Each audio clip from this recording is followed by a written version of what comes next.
Hello दोस्तों, मैं सुप्रिया और आप सभी का हमारे इस चैनल पर स्वागत है। और आज हम पढ़ने वाले हैं प्रश्नावली 6.3 का क्वेश्चन नंबर 10, जिसमें दिया गया है कि CD और GH क्रमशः कोण ACB और कोण EGF के ऐसे समद्विभाजक हैं कि बिंदु D और H क्रमशः त्रिभुज ABC और त्रिभुज FEG की भुजाओं AB और FE पर स्थित हैं। यदि त्रिभुज ABC समरूप त्रिभुज FEG है तो दर्शाइए। 3 कंडीशन हमें दी गई है। अब क्या दिया गया था कि 2 त्रिभुज हैं ABC और FEG, तो हमने यहाँ पे 2 त्रिभुज बना लिए ABC और FEG। 2 त्रिभुज बन गए, उनकी भुजाएं AB और FE पर एक समद्विभाजक स्थित है जो D और H है। और इसमें कहा गया है कि ये जो 2 त्रिभुज हैं, ये वाला त्रिभुज और ये वाला दोनों त्रिभुज क्या है, समरूप हैं। तो ये कंडीशंस हमें फॉलो करनी है। तो चलिए, हमें जो दिया है हम उसे लिख लेते हैं। तो यहाँ पे हमें दिया गया है, यहाँ पे हल करते हैं। हल में हमें जो दिया है उसे लिख लेते हैं। दिया गया है क्या दिया गया है कि हमें त्रिभुज ABC समरूप त्रिभुज FEG ये हमें दिया गया है। जब 2 त्रिभुज समरूप होते हैं तो उनकी भुजाओं का अनुपात और कोण आपस में बराबर होते हैं। तो यहाँ पे हम लिख लेते हैं कि 2 त्रिभुज समरूप हैं तो इनके कोण आपस में बराबर होंगे। ABC FEG ये दोनों त्रिभुज क्या है, समरूप है। तो हम यहाँ से लिख देते हैं कि कोण A कोण F के बराबर, कोण B कोण E के बराबर, कोण C कोण G के बराबर हो जाएगा। तो यहाँ से हम लिख लेते हैं कि कोण A इक्वल टू कोण F के हो जाएगा और कोण B इक्वल टू कोण E के इक्वल हो जाएगा और कोण C किसके इक्वल हो जाएगा, कोण G के इक्वल हो जाएगा। ये जो कंडीशन दी थी उससे हमने ये निकाल लिया। ये जो कंडीशन थी उससे हमें इतना चीज मिल गया है। अब चलिए, जो प्रूफ करना है उसे हम लिखते हैं। तो यहाँ पे हम फर्स्ट डालते हैं। फर्स्ट हमें प्रूफ करना है। क्या, कौन सा फर्स्ट वाला प्रूफ करना है। तो इसमें क्या दिया गया है कि CD upon GH equal to AC upon FG, ये हमें प्रूफ करना है। भुजाओं का अनुपात बराबर है, ये प्रूफ करना है। तो देखते हैं CD अपान GH और AC अपान FG कौन से त्रिभुज में है। तो यहाँ पे हम देखते हैं कि CD और GH ये तो लंब है, और ये जो है क्या, GH और इसके बाद AC और FG, इसका मतलब कि ये वाली भुजा, ये वाली भुजा, ये वाली भुजा, ये वाली भुजा दी गई है। तो इसका मतलब इस वाले त्रिभुज में और इस वाले त्रिभुज में हमें निकालना है। तो चलिए हम लिख लेते हैं कि अतः त्रिभुज ACD व त्रिभुज FGH में हम ये लिख देते हैं। त्रिभुज ACD और FGH में यहाँ पे हमने लिख लिया। अब हमें ये प्रूफ करना है कि इनकी भुजाओं का अनुपात बराबर है। अब भुजाओं का अनुपात कब बराबर होगा, जब ये त्रिभुज आपस में समरूप होंगे तो इनकी भुजाओं का अनुपात बराबर होगा। जब ये त्रिभुज इस त्रिभुज के समरूप होगा तो इनकी भुजाओं का अनुपात बराबर होगा। तो चलिए, इन त्रिभुज को हम समरूप करते हैं।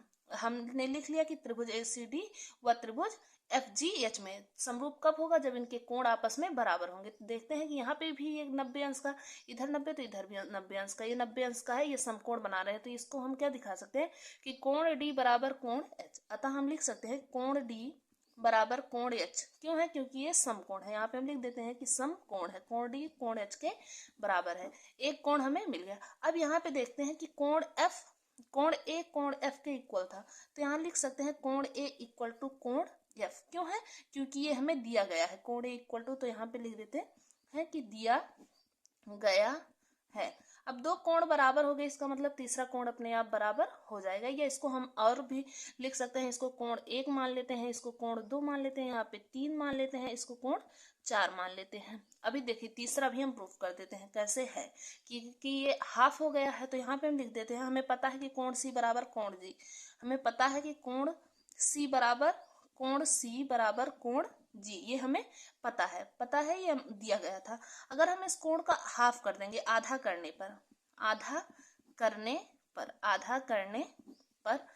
अगर हम कर देंगे तो कोण C upon by 2 equal to कोण G बाई 2 हो जाएगा।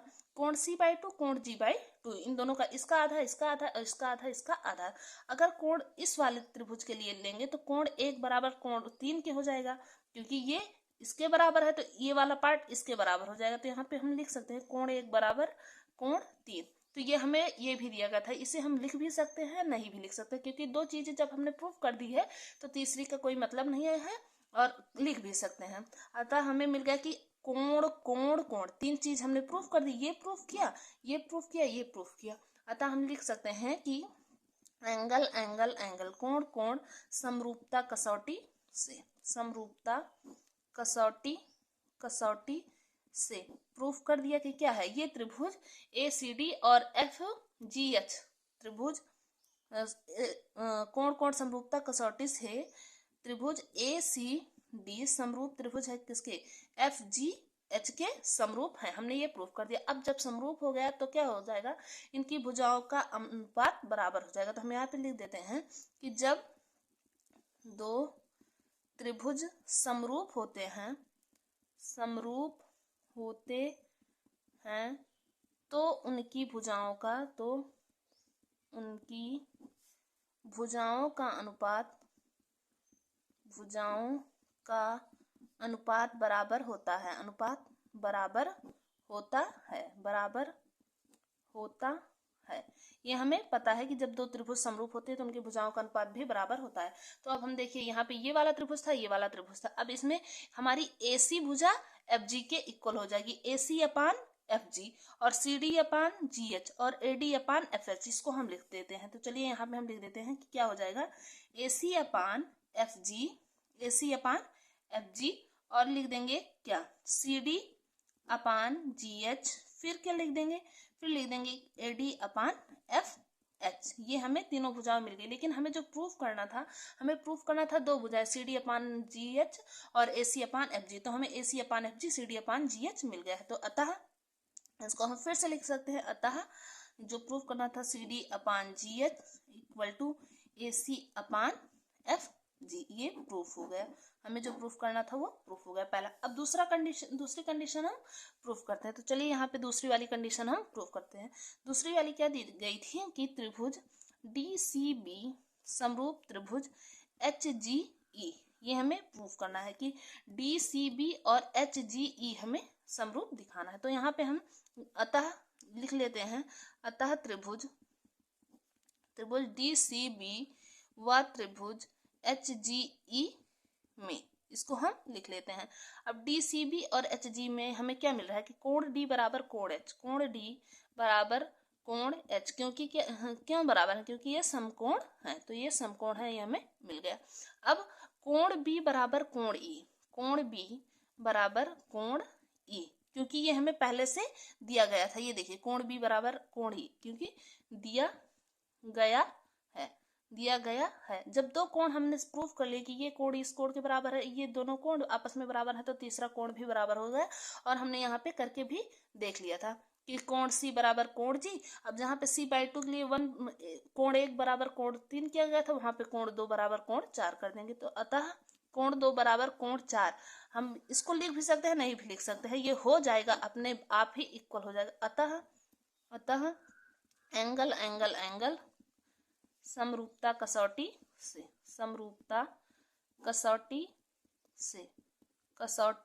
से क्या हो जाएगा कि त्रिभुज DCB समरूप त्रिभुज HGE के हो जाएगा। जो हमें प्रूफ करना था उसे हमने प्रूफ कर लिया। अब तीसरी कंडीशन क्या दी गई है उसे देखते हैं, त्रिभुज DCA समरूप त्रिभुज HGF।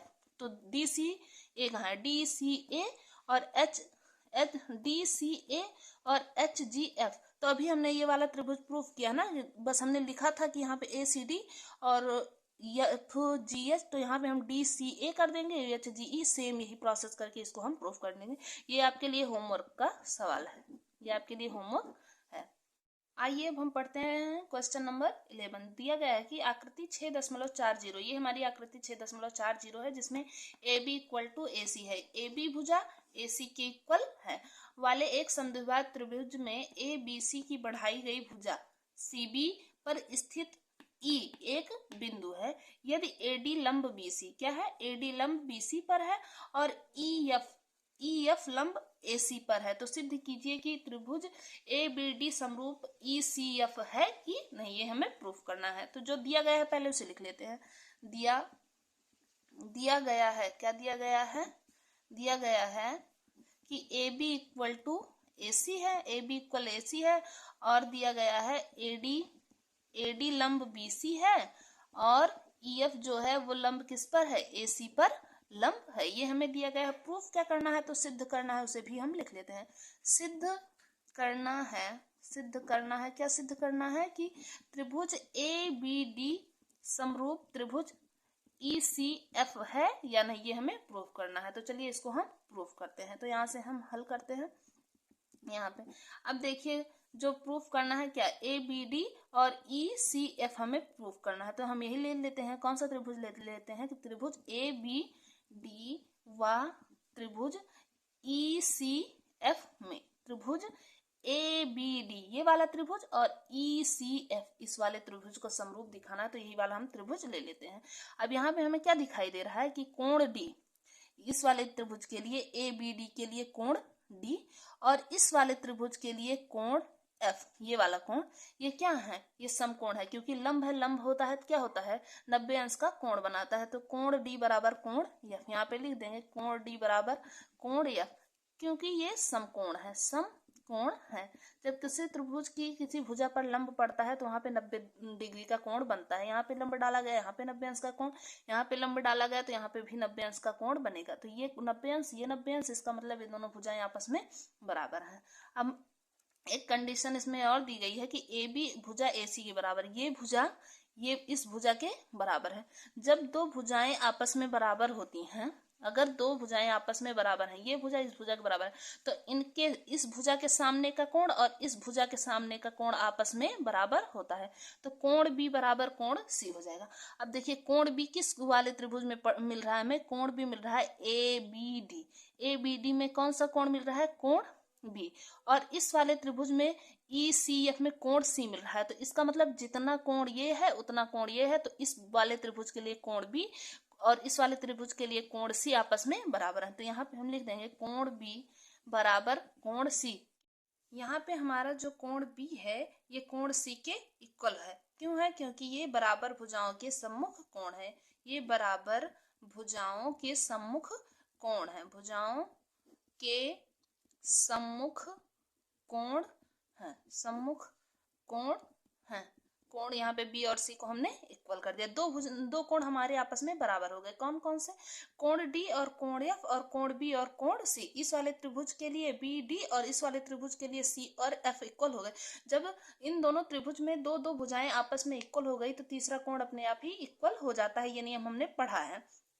तो हम यहाँ पे दो भुजाएं, दो कोण इक्वल हो गए, तो यहाँ पे हम लिख सकते हैं कि अतः अतः अतः एंगल एंगल एंगल समरूपता कसौटी से, समरूपता कसौटी से, समरूपता कसौटी से हमें क्या मिल गया कि ये जो त्रिभुज हमारा है, त्रिभुज ए बी डी क्या है, समरूप है त्रिभुज ई सी एफ के, क्योंकि इनके तीनों कोण आपस में बराबर हैं। आशा करती हूँ कि आपको ये क्वेश्चन समझ में आ गए होंगे। यदि आपको क्वेश्चन समझ में आए तो प्लीज हमारे इस चैनल को लाइक, सब्सक्राइब और शेयर अवश्य करें। धन्यवाद।